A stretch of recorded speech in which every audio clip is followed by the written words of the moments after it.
The fluorescent lights hummed overhead at 5:16 a.m., their glow casting everything in that particular shade of institutional white that made skin look borrowed from corpses.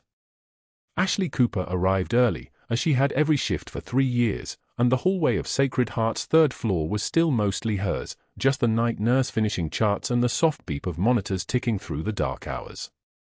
She moved through the ward with the kind of efficient silence that made people forget she'd passed them, nodding to the night shift as they gathered their things, her scrubs still crisp from the morning she'd folded them the night before. The smell of stale coffee and antiseptic hung in the air like a permanent resident, and Ashley breathed it in the way someone might breathe in the smell of home, that particular chemical comfort that meant she was where things made sense. Her locker was on the third shelf down in the break room, sandwiched between 2 others that held energy drink cans and pictures of other people's families. Inside, folded with precision that suggested military origins, lay her shift supplies, 2 pairs of compression socks, a spare badge holder, a roll of athletic tape. And beneath it all, in the bottom corner where most people kept nothing of value, sat a pair of combat boots. Not new. Not polished to the mirror shine that would suggest they were decorative. These boots were worn in ways that spoke of actual distance traveled, actual terrain crossed. The leather had creases that didn't come from a closet. The soles bore the ghost of mud from places that didn't exist on civilian maps anymore. She ran her hand across them once before closing the locker, the gesture so quick and small that no camera would have caught it, no observer would have noted it as anything but a reflex. But her thumb lingered on the worn laces for exactly 2 seconds longer than necessary, and her breath came in through her nose and out through her mouth in a pattern that looked like muscle memory. The morning shift began at 6:15 a.m., and by 6:44 the unit was alive with the coordinated chaos of 40 patients, 18 nurses, and a dozen physicians moving through corridors in that specific dance that only hospital staff understood. Ashley was already 3 hours into her shift by 9:22 a.m. when Dr. Sterling appeared in the break room doorway, his posture the kind that only came from knowing you owned the space around you. He was tall in the way that worked against most people but worked perfectly for him, his shoulders taking up more room than seemed possible, his voice the kind that didn't need volume to fill silence. He was wearing a tie that probably cost more than Ashley's monthly car payment, and his watch caught the fluorescent light with the particular gleam of something Swiss and serious. She was sitting alone at the break table, a cup of coffee cooling in front of her, her charting tablet open to her notes on a post-operative patient. Sterling didn't look at her at first. He walked past her to the refrigerator, opened it with the kind of deliberate slowness that suggested he was performing an action for an invisible audience, and then he turned back and smiled, the smile of someone who'd just remembered something amusing. "You know, I overheard you talking to the Hendersons about their daughter's medication timing," he said, his voice carrying that particular tone that sounds almost conversational to anyone listening from a distance. "That was sweet. Very thoughtful. You must have watched a lot of medical television at home." Ashley didn't look up from her tablet. The coffee sat there, untouched now for the last 9 minutes. "The orders were ambiguous," she said quietly. "I wanted clarification." "Right. Exactly. Nurses asking clarifying questions. That's the future." He was still smiling. "Next we'll have the front desk doing surgery." He left without waiting for a response, the door to the break room swinging shut behind him with the kind of finality that suggested he'd said everything he needed to say. Ashley's hand didn't move. Her eyes didn't shift. But somewhere in the center of her chest, something contracted, not fear, not quite anger, but something closer to recognition. This was stage 1. She'd read about it in the manual, the one written for people navigating institutional hierarchies, the one that explained how predators tested their prey before committing. By 11:38 a.m., she was standing in room 304, and Dr. Sterling was there with a family, the Hendersons, the same family from his comment, watching as their 67-year-old mother came out of sedation following a routine cholecystectomy. Ashley moved through the room with movements that had been honed over 23 years of medical care, checking the fall line, verifying the catheter placement, reviewing the post-operative orders with the kind of meticulous attention that caught details other people missed. The patient's oxygen saturation was textbook perfect at 96%, her vital signs exactly where they should be, her consciousness returning in that gradual way that spoke of textbook anesthesia recovery. "How is she?" Mrs. Henderson asked, her voice tight with the specific tenor of someone who'd been terrified and was only now allowing herself to hope. "Right on protocol," Ashley said, adjusting the flow on the 4 pump. "She's doing exactly what we want to see." Dr. Sterling, who had been standing near the window with his arms crossed, shifted his weight forward and let out a small laugh that didn't contain any humor. "Let's hope so," he said, his eyes moving to Ashley. "Given that we corrected the medication dosage she was given earlier. The amount she received initially was, well, let's call it aggressive." Ashley's hands didn't stop moving. The 4 pump continued its mechanical rhythm. Her breath remained steady. "The orders were unclear," she said, her voice flat and professional. "I double-checked before administration. The orders were clear to everyone except the nursing staff, apparently." He was still addressing Ashley, but he was playing to the family now, his body language shifting to present himself as the authority figure who'd caught an error. "But that's fine. That's what we're here for. To catch these things." Mrs. Henderson's face had gone pale. Her husband's hand found hers.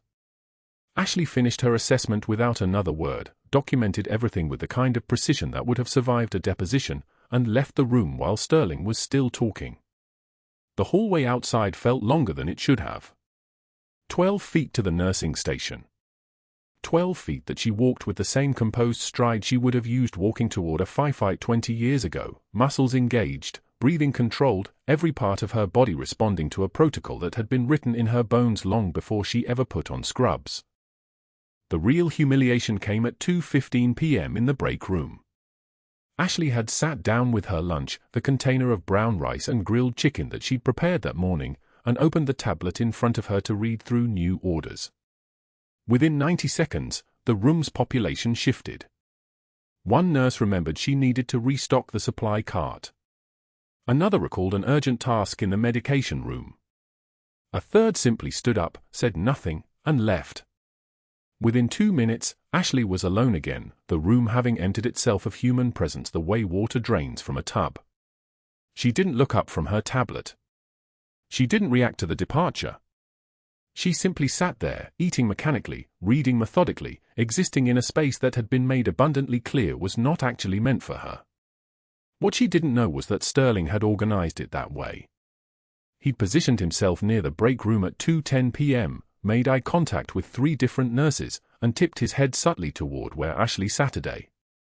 The message had been received and acted upon with the particular cruelty that only works when it's coordinated. By 4:51 p.m., the shift was winding down, and Ashley was making rounds on a post-operative patient, a 54-year-old man named Robert Chen who'd come in for an emergency appendectomy 3 days prior. He was recovering well, his incision healing perfectly, his pain managed, his mobility improving. She was checking his wound dressing when Dr. Julian Reeves, one of the attending physicians, appeared in the doorway with a tablet in his hand. "How's he looking?" Reeves asked, his voice carrying the easy familiarity of someone who worked closely with competence. "Perfect numbers," Ashley said, scanning the vitals one more time. "Walking well today. Pain is 3 out of 10. Appetite's back." Reeves leaned against the doorframe, studying the monitor and then studying Ashley with the kind of attention that suggested he was thinking about more than just the patient in front of him. "You know what I noticed," he said quietly. "That medication dosage question you asked about the Henderson case. That wasn't clarification you needed. That was you catching something the rest of us missed. The order really was ambiguous. If it had been written for a cardiologist patient instead of a general surgery case, we'd have caught it. But you caught it as written." Ashley was charting vitals on the tablet. She didn't look up. "It was just procedure," she said. "No." Reeves shifted his weight. "It wasn't. I've worked here 6 years. I've worked with Sterling for 4 of those years. And I've never seen anyone pick up on the details the way you do. The post-op complications on his patients. The subtle things. Most nurses chart what they see. You chart what's missing." The room went quiet except for the soft beep of the heart monitor, its rhythm steady and reliable. Robert Chen was already drifting back into rest, his body healing in the way that bodies do when they're allowed to. "I just chart what I observe," Ashley said, and there was something in the simplicity of that statement, the refusal to claim credit, the reduction of her work to mere documentation, that made Reeve study her face more carefully. "Right," he said finally. "Well, keep observing. That's a skill people need." He left, and Ashley finished her charting in the returning silence, her hands moving with the precision that had been trained into muscle memory over 2 decades of service in places that didn't appear on civilian maps. The evening shift ended at 7:06 p.m., and Ashley drove home through Denver traffic that moved like wounded animals, slow and unpredictable. Her apartment was quiet when she arrived, the kind of quiet that comes from being lived in by only one person. She changed into civilian clothes, jeans and a gray sweater that hung loose on her shoulders, and drove north toward Riverside Cemetery in the fading light, the sun already dropping toward the mountains like something that couldn't stay in the sky. The cemetery was nearly empty at 8:13 p.m., just the wind moving through the grass and the distant sound of I-25 traffic. She found his grave without consulting the plot number, her feet knowing the way bodies remember homes. The headstone was granite with simple lettering, James Cooper, Master Sergeant, Green Beret, 1988 to 2019. There was a small stone on top of it from a previous visitor, a tradition she'd never fully understood but always honored. She knelt in the grass, which was still damp from rain that had fallen earlier in the afternoon, and her hands found the headstone the way hands find their own child's face in darkness. The rain started again at 8:22 p.m., not the light misting kind but actual rain, heavy and substantial, the kind that soaked through clothes and plastered hair to foreheads and made everything feel like it was breaking open. "I promised you," she whispered, and her voice cracked on the second word in a way that voices do when they've been held steady for too long. "I promised I'd keep saving lives. That I'd do the work we couldn't do anymore. That I'd make it mean something." The wind pushed the rain sideways. Her shoulders curved forward, protective of nothing, defensive against everything. "I can't even do that anymore. I'm failing. We both failed." Her hand pressed against the stone, and she stayed there in the rain until the cold had worked its way into her bones and the darkness had become complete.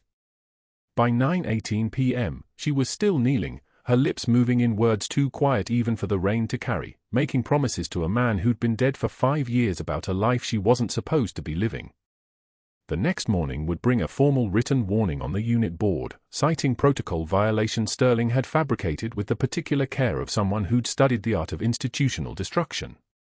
But tonight, in the rain, Ashley Cooper knelt at her husband's grave and felt the weight of her own disappearance, a woman legally erased from every military record, a senior chief petty officer who didn't officially exist, keeping a vow to a ghost to save lives she wasn't supposed to touch, in a hospital where she didn't belong, for people who could never know the real cost of her competence.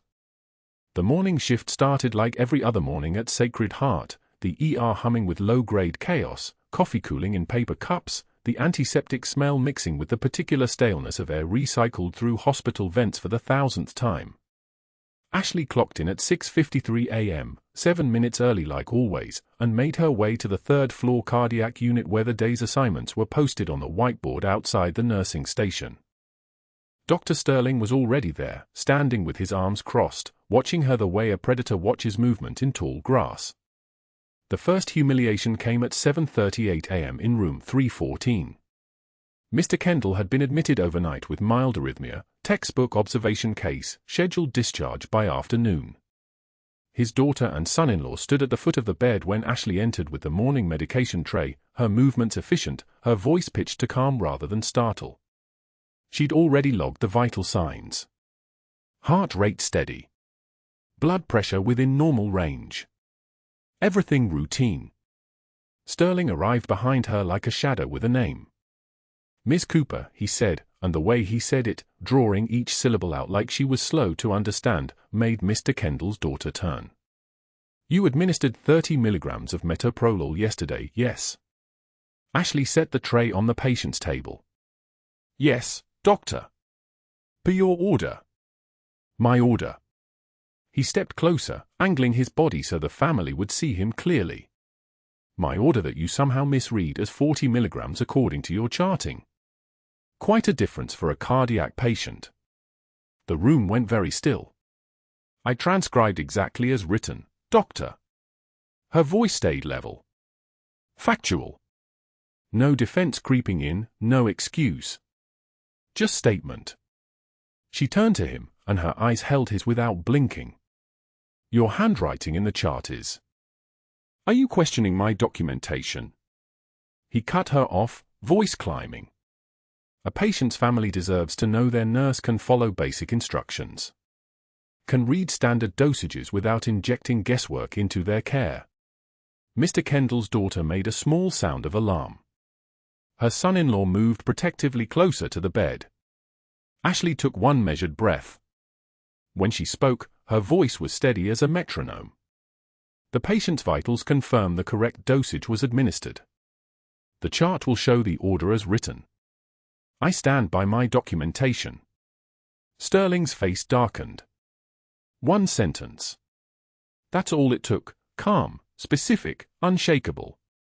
He left the room without responding, which meant he'd won nothing. He'd thrown his weight around and she hadn't crumbled. Mr. Kendall watched Ashley's face for any sign of disturbance and found none. She hung the 4 bag like she hung them every day, because she did, and that unflappable steadiness would stay with him longer than Sterling's accusations. But that wasn't the worst part. The break room humiliation came at 10 past noon.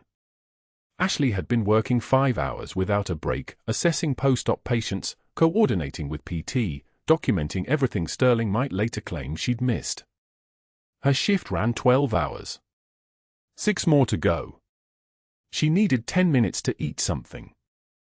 The break room was tucked behind the 3rd-floor stairwell, a small square space with a refrigerator that always smelled faintly of spoiled milk and a table where the night shift left crossword puzzles half-finished.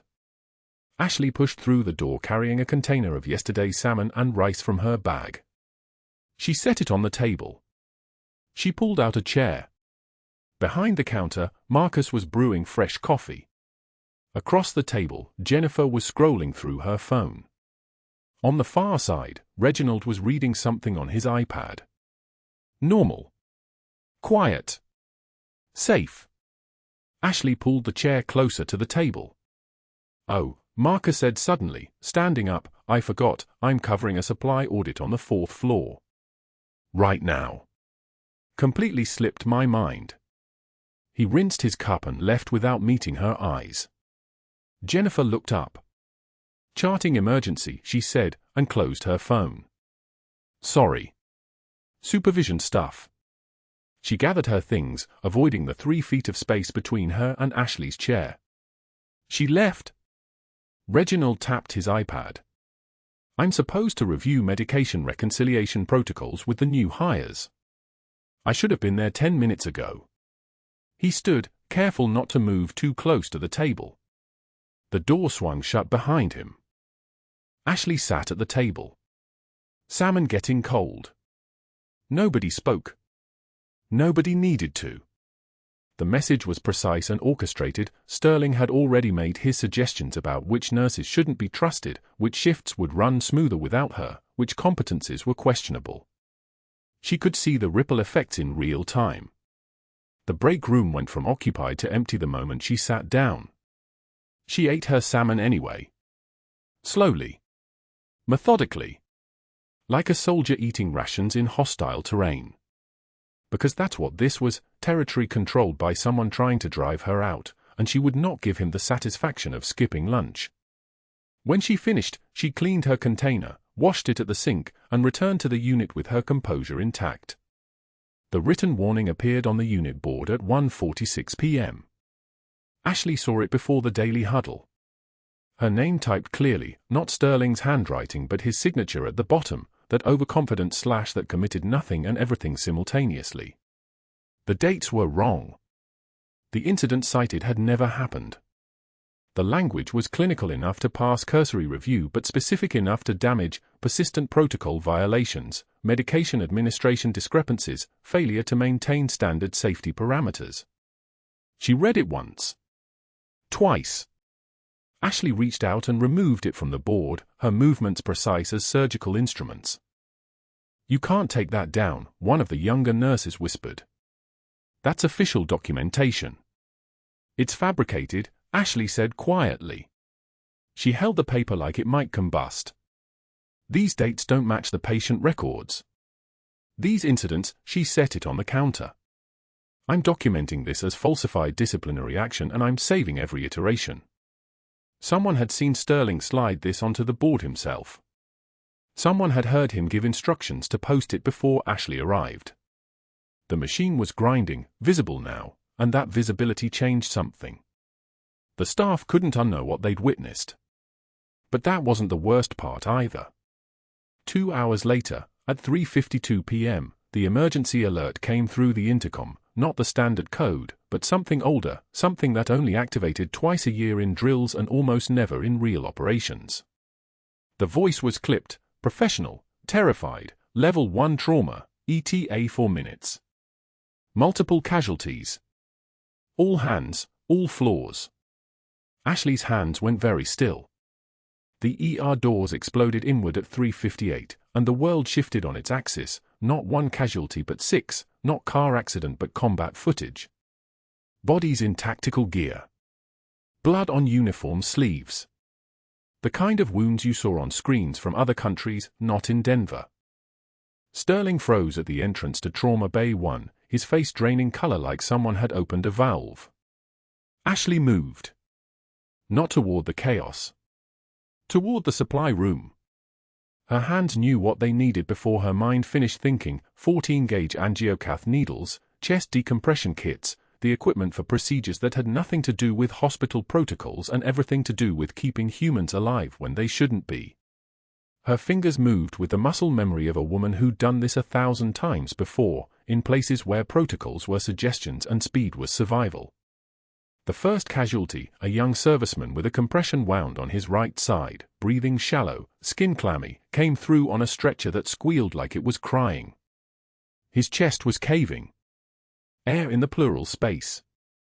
Tension pneumothorax. The resident assigned to him was shaking, reaching for the wrong instruments, calling for Sterling who wasn't answering because Sterling was somewhere else, making phone calls that would matter very soon. Ashley moved past the resident without asking permission. "Step back," she said. Not a request. A command. Something in her voice made the resident obey without questioning. 2 minutes later, she had the needle in place, felt the hiss of air escaping, watched the color return to the patient's face like someone turning up the volume on a radio. The young man gasped once and his oxygen saturation climbed: 70. 75. 83. Climbing toward stable. The entire hospital went quiet enough to hear the ventilators wheeze. Then someone started moving. Then everyone started moving. But the movement came from Ashley's directions now, her voice calling procedures, her hands showing residents what came next. The timid nurse who'd eaten salmon alone in the break room was gone, replaced by something that moved with the terrifying precision of a weapon finally pointed at the right target. In that moment, as she guided the surgical team and the young serviceman's vitals climbed from critical toward stable, one of the attending physicians turned to look at her, really look at her, and something flickered across his face. Recognition maybe. Confusion maybe. The dawning awareness that Ashley Cooper wasn't what she'd been pretending to be. Sterling watched from the hallway, phone in his hand, understanding exactly what he'd just witnessed. And then everything changed. The fluorescent lights of the ER waiting room cast everything in a sickly white that made Commander James Reeves look like a ghost even before his chest collapsed inward. He'd been sitting in chair C7, reviewing briefing papers for a conference on maritime law, when the first breath didn't come back out the way it went in. His hand went to his sternum. His eyes went wide. Then the second breath caught somewhere between his lungs and the outside world, and the room tilted. "I can't," his voice came out strangled, high-pitched, a sound that cut through the ambient hospital noise like a siren. His body jackknifed forward, ribs pulling inward so hard they seemed to cave toward his spine. "Someone, help me." A waiting room full of people froze. A mother with a sick toddler looked up from her phone. An elderly man reading a magazine didn't move. In the triage station 10 feet away, the intake nurse, Davis, 23 years old, 3 months on the job, stared for exactly 2 seconds before pressing the intercom button that would change everything. Code Blue. ER waiting room. Code Blue. The words had barely crackled through the hospital speakers when residents began moving, that synchronized urgency that came from 1,000 drills and 100 real codes before. They moved like bees returning to a hive they'd never seen before, following instinct and protocol and the sound of a man drowning in air. Dr. Sterling was already in the ER. He had a habit of being everywhere he needed to be, a hand in every situation, and he moved toward the collapsing commander with the confidence of someone who'd never been wrong in his life. "Airway," Sterling said, his voice cutting sharp and immediate. "Get me an airway setup, 7.5 tube, now." A resident fumbled with the intubation kit. The commander's oxygen saturation was already dropping. The monitor screened it in beeping increments that accelerated like a countdown to nothing. 92%. 88. 82. The retractions in his chest wall deepened with every gasping attempt at breath, his intercostal muscles working in a rhythm that was all wrong, all desperate, pulling at bones and flesh in a way that signaled something had gone catastrophically wrong inside the pleural space. "Get a chest X-ray," Sterling barked. "Someone get me a portable chest." "Pneumothorax," Ashley said quietly. She was standing at the edge of the controlled chaos, having walked out of the medication room when the code was called, drawn by the sound of a voice that reminded her of something she'd spent 3 years trying to forget. Now she was watching Sterling order tests that would take for minutes to set up, for minutes that this man didn't have, and the recognition of what was happening moved through her body like muscle memory waking from a long sleep. "Tension pneumothorax," she said, louder this time, stepping forward. "Not a simple collapse. The pressure's building. He needs needle decompression." Sterling glanced at her the way someone might glance at a housefly. "Thank you for your opinion, nurse. I'll take it from here." The commander's face was turning blue-gray. His lips had lost their color 3 seconds ago. His oxygen saturation had fallen to 74, and the numbers were still dropping like a stone through black water. His eyes were open and aware and terrified, which meant his brain was still getting blood but not for much longer, not if the pressure building inside his chest cavity kept compressing his heart and lungs into a space that was shrinking with every breath he couldn't complete. Ashley didn't ask permission. She didn't look at Sterling. She moved to the bedside with her hands already steady, her body remembering a dusty firebase in Marjah where an 18-year-old kid had been lying in the sand with a collapsed lung and no surgeon for 40 miles. She'd been something else then. Something with a rank and authority that lived in her bones. That person hadn't died when the military erased her records and ordered her to disappear. She'd just been sleeping. "I need a 14-gauge angiocath," Ashley said, and her voice had changed, dropped an octave, lost the deference, picked up something harder. "Command. And I need it right now." "Nurse Cooper," Sterling started. Ashley was already swabbing the second intercostal space, mid-clavicular line, her fingers finding the landmarks with a precision that made 2 residents step back and a nurse gasp. The skin prepped in exact 60-degree arcs. The needle steady between her hands. The entire waiting room had gone silent in the way that hospital spaces do when everyone knows they're watching something either extraordinary or illegal, and usually both. The needle went in. The hiss of air, that specific, unmistakable sound of pressure releasing, lungs re-inflating, life returning, cut through the silence like a blade. The commander's ribs stopped their terrible inward collapse. His breathing changed from gasping to gasping but possible. His oxygen saturation climbed. 74. 78. 82. The monitor's beeping slowed from panic rhythm to something that approximated normal. 86. 90. 93. Stable. Through the glass partition that separated the ER from the waiting room, every person in Sacred Heart's hospital who had line of sight to the trauma bay was standing motionless. No one was looking at Sterling. No one was looking at the residents. Every eye was on the woman in the scrubs with the worn combat boots visible beneath her pant legs, standing with her shoulders back and her head slightly tilted, the way someone stood when they'd just made a split-second decision that meant the difference between a man's next breath and his last one. Sterling's phone was already in his hand. His face had gone carefully blank, the blank of someone doing calculations and not liking any of the numbers. He stepped out of the trauma bay and made the first of what would become 3 phone calls before the hour was finished, each one activating a piece of a network that had been built on favors and referrals and the kind of quiet understanding that existed between men who understood that money always found a way to solve problems, including the problem of nurses who moved with too much authority in situations where they had no authority to move at all. The commander lay on the gurney now, breathing steadily, his color returning from gray to human. A proper chest tube would need to go in within the hour, protocol demanded it, and protocol was usually right. But in this moment, in this waiting room where everyone had seen what they'd seen, there was only the sound of a man breathing like he'd been given back his life, and the knowledge that the quiet nurse with the military bearing had just done something that shouldn't have been possible. She didn't say anything. She didn't look for gratitude or recognition. She simply turned toward the supply cart to document the procedure, her hand still perfectly steady, her face expressing nothing at all. But that wasn't the worst part for Dr. Sterling. The worst part was that 3 board members had been in the waiting room picking up prescriptions for their wives. And they'd seen every second. The needle slid between the ribs clean as a prayer whispered in a dark chapel. Ashley's hands moved on their own, muscle memory overriding hesitation, her fingers finding the second intercostal space, mid-clavicular line, the anatomical landmarks burned into her nervous system from 18 years ago in Marjah when she learned that bodies are maps and pain is data. The 14-gauge catheter-punctured pleural membrane. Air hissed out like a confession. The room held its breath. Commander James Reeves' chest expanded. The ventilator's wheeze softened.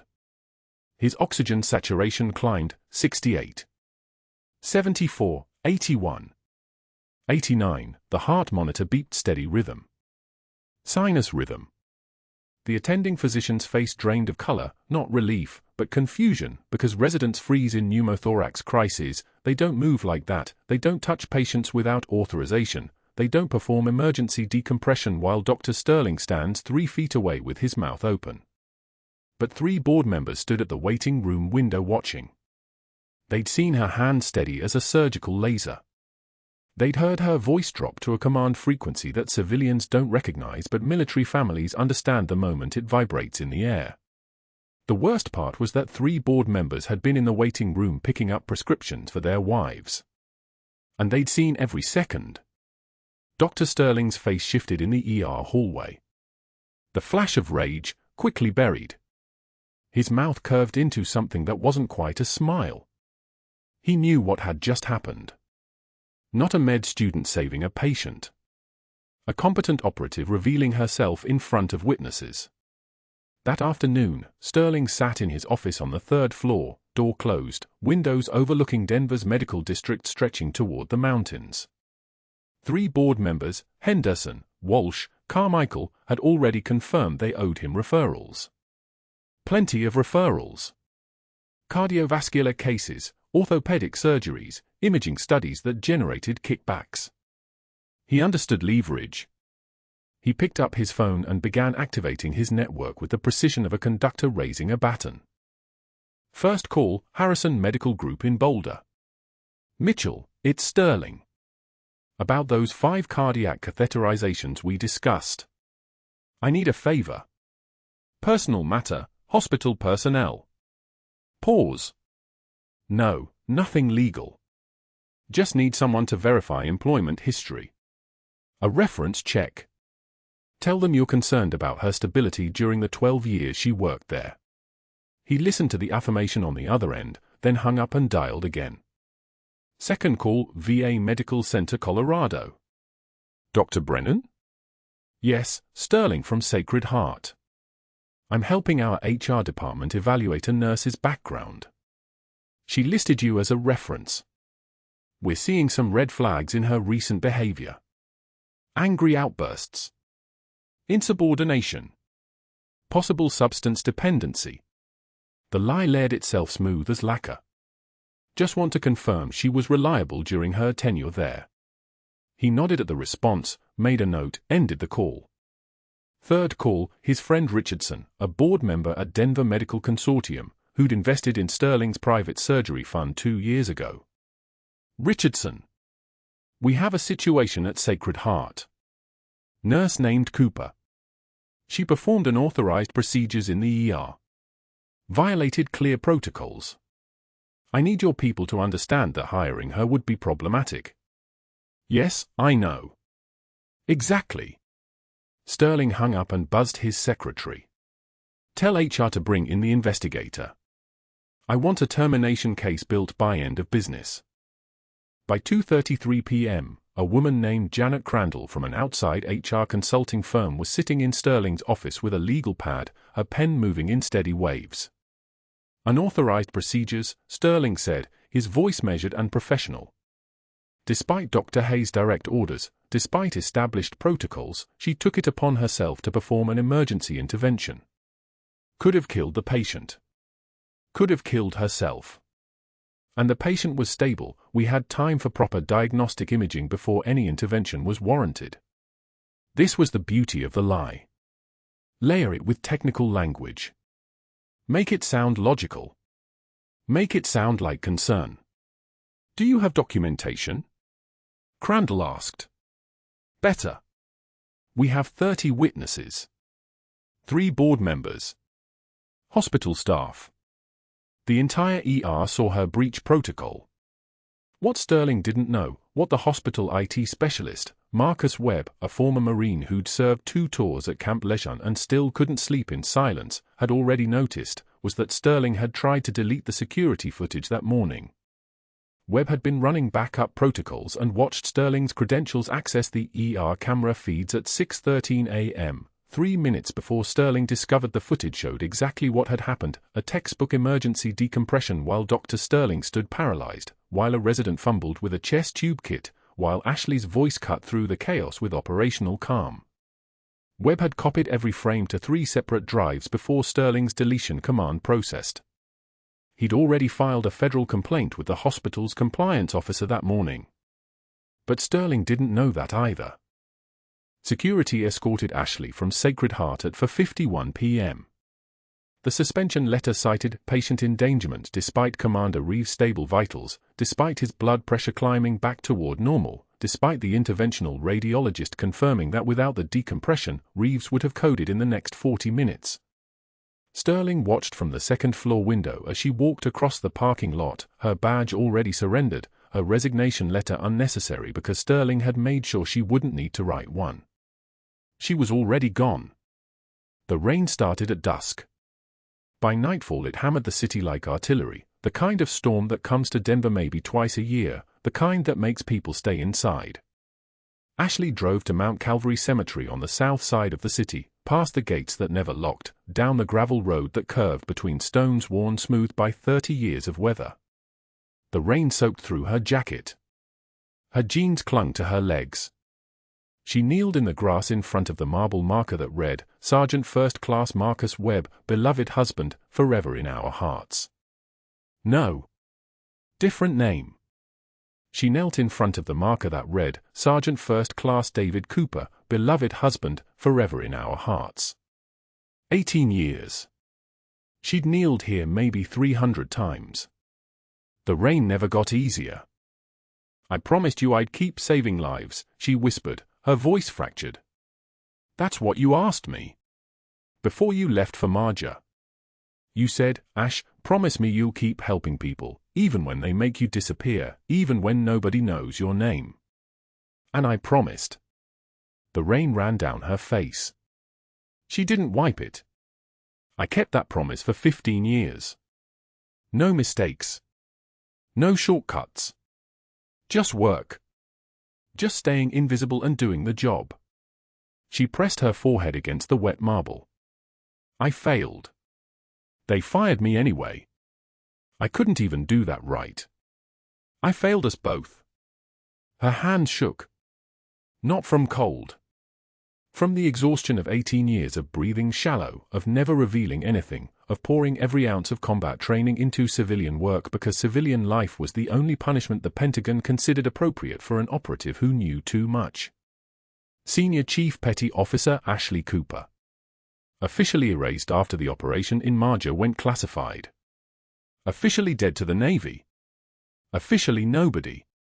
She reached into her jacket pocket and pulled out the MacGuffin object, the worn combat boots, the one she'd carried in her locker at Sacred Heart for 3 years, the one she'd worn through Kandahar and Sanjin and every Hell's Cape the military had sent her to.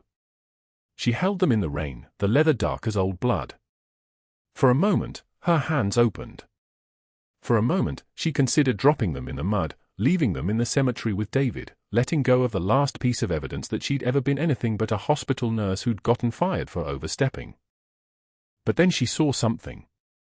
A faded inscription on the inside heel, words she'd carved there herself 20 years ago in a forward operating base when she'd been someone other than nobody. Hawk flies home. The call sign they'd given her after the first successful extraction. Hawk. The call sign her commanding officer had used before the operation went dark and the Pentagon decided that Senior Chief Petty Officer Ashley Cooper had never existed. She held the boots against her chest and closed her eyes. The rain kept coming. The city lights reflected off the wet grass, diffused and distant. She knelt there until her legs went numb, until the cold seeped into her bones, until she had nothing left to cry except the weather itself. And then she heard it. Distant at first. Then growing louder. The thud-thud-thud of helicopter rotors cutting through the rain-heavy sky, the sound of a UH-60M Black Hawk descending toward the hospital district with its spotlight cutting through the darkness like a scalpel through darkened tissue. The rotor wash began shaking windows across 5 city blocks. Rain swirled up in violent spirals. The helicopter wasn't slowing. It was landing. Ashley's eyes opened. She'd been erased for 18 years. She'd been fired 4 hours ago. And now, for the first time since they'd buried David, someone was coming to find her. The next morning, light breaking through Denver's gray sky like a knife through fog, Commander James Reeves opened his eyes. The ventilator hissed its mechanical rhythm beside him. ICU. Monitors blinking in steady succession. His chest wrapped tight, catheter draining dark fluid, but oxygen was climbing. 63. 70. Stable. The attending nurse checked his chart and Reeves grabbed her wrist with surprising strength for a man who'd spent 18 hours on life support. The woman, he rasped through the tube. Steady hands. Find her. The nurse hesitated. The nurse who? Now. Within 5 minutes, someone went looking. Not for a hero. For a ghost. Ashley was in the changing room, stripping off her street clothes, folding them into a locker that didn't belong to her anymore because Sterling had made sure of that. The escort had watched her clear it yesterday, the thermos, the photo of David, the worn combat boots she'd carried for 15 years. She was going back to clean. That's what they'd told her. Final walkthrough before the termination papers were official. She'd agreed without argument because argument was a thing people with futures did. A resident appeared in the doorway. He's asking for you. Commander Reeves. ICU, too. He won't talk to anyone else. Ashley didn't move. I've been fired. I know. He doesn't care. He's asking by description. The one with steady hands. He says it's important. The ICU smelled like antiseptic and ozone from the defibrillator that had been charged twice in the last hour. Sacred Heart's machines humming their electric prayers. Ashley's boots moved across the tile before her mind caught up, that muscle memory of response to orders older than her civilian life. She hadn't planned this. Hadn't imagined this would happen. The moment she'd been taught never to expect. Because being found meant everything after Marjah meant nothing. Being found meant the erasure was over. Being found meant the order to disappear was being undone by a man with a rank she couldn't acknowledge and a debt to a life she wasn't supposed to remember saving. Commander Reeves lay with his eyes closed, breath synchronizing with the ventilator. 68 heartbeats per minute. Sinus rhythm. His chest rose and fell with the machine's rhythm, not his own. Not yet. But close. He opened his eyes as she stepped beside the bed. His gaze moved across her face like he was reading a classified report. The faded tan line on her ring finger.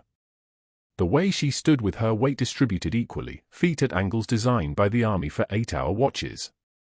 The barely visible scars on her knuckles. And when his eyes found hers, recognition crashed through him like a wave against concrete. One word. Barely audible. The call sign they'd given her in the mountains of Helmand province. The name that had been erased from every database, every roster, every record on God's green earth by order of JSOC command. A name no living person was supposed to know. A name that meant she'd been a medic so good that 3 special forces teams had requested her specifically. A name that meant she'd saved 47 lives in 19 months before the mission that ended everything. Hawk. Ashley's hand went to the bed rail. Just once. Just enough to keep standing. The room tilted slightly, but her voice didn't waver. You need to rest, Commander. Senior Chief. His eyes held hers with the weight of protocol. That's your rank. One of the ICU nurses, Jennifer, who'd worked next to Ashley for 3 years, stepped backward. Her face was pale. What? The head nurse, Margaret, moved toward Ashley's personnel file on the computer terminal with hands that had started to shake. She opened it with the password she'd reset 100 times. Civilian RN credentials. Nothing else. Graduation from Denver General School of Nursing. Work history clean as water. No mention of the Navy. No mention of service. No mention of anything that would explain why a Coast Guard commander was whispering her military rank like it was scripture. I need to pull her real file, Margaret whispered. There is no other file, Ashley said. It wasn't a question. She knew the answer. Marjah had been scrubbed. Black site operations don't exist in filing cabinets. They don't exist anywhere. She'd been ordered never to surface, never to acknowledge the years between 2007 and 2011, never to confirm that Senior Chief Petty Officer Ashley Cooper had been anything but erased. Reeves's hand moved to the call button. Chaplain. Then Captain. Then Federal. 2 hours came and went like they were being folded into the walls. At 11:19 a.m., a Coast Guard captain walked into Sacred Heart second floor ICU wearing dress blues that had more ribbons than most people had scars. Captain Marcus Halloway. 34 years in service. He didn't shake hands. He didn't introduce himself. He stood beside Commander Reeves's bed and read from a tablet screen that lit his face like a confessional. Bronze Star. He glanced at Ashley. Silver Star. Another glance. 2 more silver stars. His jaw tightened. And a Navy Cross. Operations in Helmand Province, Marjah District, 2008 through 2011. Medal actions, casualty evacuation under fire, field surgery under fire, rescue of 3 downed pilots, field stabilization that prevented 47 deaths. He looked up. Senior Chief Petty Officer Ashley Cooper. You're the medic they buried. The ICU room had gone so quiet you could hear the rain that had started outside, drumming against the windows like a distant heartbeat. Jennifer's mouth was open. Margaret's hands were shaking worse now. A young resident, Torres, 3rd year, was staring at Ashley like she'd just materialized from a ghost photograph. Yes, sir, Ashley said. You saved my life in 2010, Reeves whispered. Sanjan Valley. IED blast. You packed my leg wound with combat gauze and walked me to the Black Hawk yourself while taking fire. I did my job, sir. You did more than that. You saved 46 other lives after mine. Until they told you to stop. Until they made you disappear. The door opened again. Not a resident. Not an attending. 2 men in suits with FBI credentials and the kind of tired faces that came from 8 months of following paper trails through corporate fraud.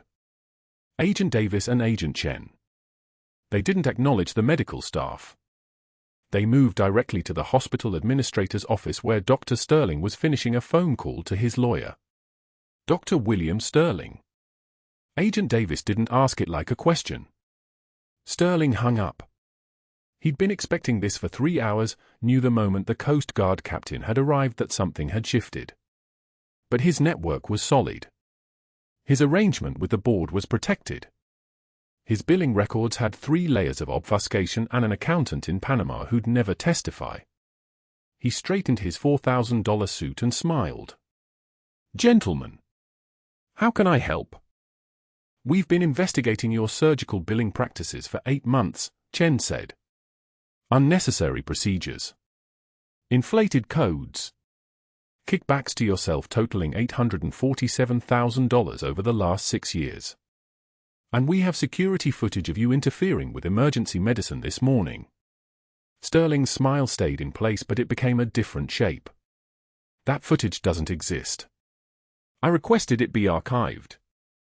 "You did more than request," Davis said. "You tried to delete it.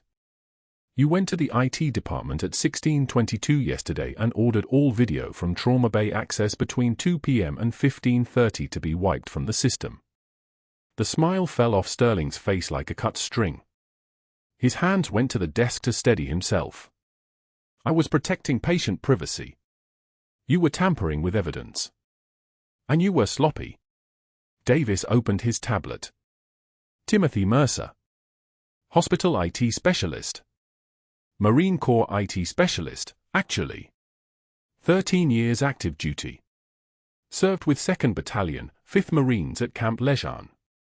He watched you try to delete those files and instead saved every frame to 3 separate encrypted drives." Sterling's face was draining color in real time. The blood was leaving his features like he was being emptied from inside. "That IT tech filed a federal complaint," Chen finished. 72 hours ago. "Which is why we're here. Which is why your medical license is suspended as of 14:13 this afternoon. Which is why the board is moving for immediate termination pending criminal investigation. Which is why we're placing you under arrest for obstruction of justice, fraud, and racketeering." Sterling stood up. Sat back down. Stood again. His hands were shaking. His breathing had become shallow and fast, heart rate climbing like he was having his own medical emergency. He looked at the door like he might run and then at his hands like they belonged to someone else entirely. "I was protecting the hospital," he said. "You were protecting your bank account," Davis replied. The handcuffs made a specific sound when they closed around Sterling's wrists. Click. Click. That mechanical precision of metal locking against metal. 2 federal agents escorted him down the hallway of Sacred Heart, the same hallway where he'd walked for 9 years like he owned the building. Past the nurse's station. Past Jennifer and Margaret and Torres, all of them standing frozen. Past the ICU where Reeves was breathing on his own for the first time since he'd collapsed. Past the trauma bay where the security footage showed a nurse moving like water and saving a life while a surgeon stood frozen with his hands in his pockets. By Friday, the board had voted unanimously. By Monday, Sterling's medical license was revoked by the Colorado Board of Medical Examiners. By the end of the week, he'd been indicted on 8 counts. The charges included fraud, racketeering, obstructing justice, and tampering with evidence. His net worth became negative. His reputation became radioactive. His future became very small. 6 months later, the farmer's market near Sacred Heart had a new vendor every Saturday. Insurance policies and discount health plans. Sterling's table was next to the organic produce stand, and his hand shook every time someone approached. He'd aged 10 years in half of one. His name tag at the insurance gig read, Steve. Nobody called him doctor anymore because everybody knew nobody was supposed to. Ashley walked past his table on a Saturday morning in September. She wasn't looking for him. She was picking up fresh tomatoes and basil, the way civilians did on their days off. The way nurses did. The way people who'd gotten their lives back did. Sterling's eyes found her and held for exactly 1 moment. Long enough for him to understand that she'd moved on. That she wasn't haunted by what he'd tried to do to her. That she'd returned to the place where she belonged and he had been erased from it like he'd tried to erase her. She didn't slow down. She didn't acknowledge him. She kept walking with her farmer's market bag, past his table, past his insurance pamphlets, past the man who'd tried to bury her. The worn combat boots were no longer in her locker.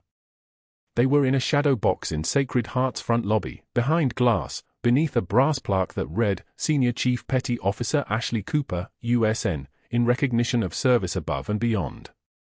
The plaque didn't mention Marjah. It didn't mention the classified operations or the 47 lives or the Navy crosses. It just said her rank and her name and that she'd served. That was enough. 3 weeks after the federal agents had walked Sterling out of the hospital, Ashley was offered the position of Chief of Trauma Surgery.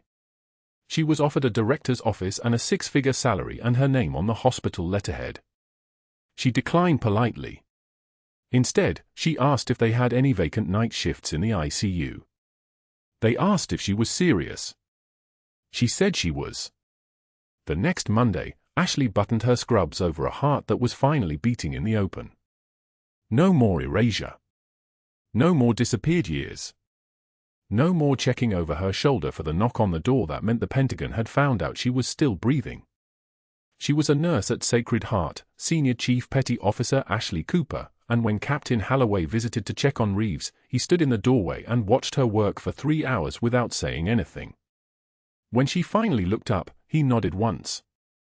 The kind of nod that meant respect. The kind that meant you'd earned it the hardest way possible. "Welcome back, Chief," he said. "Good to be back, sir."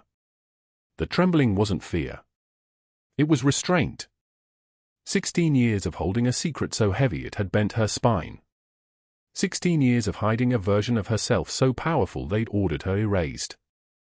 And now she was walking these hallways with her rank acknowledged and her service recognized and her hands, the hands that had once held lives together in a valley that officially didn't exist, moving across her patients with the same steady precision that had earned her a call sign and a medal and a death that was supposed to stay buried.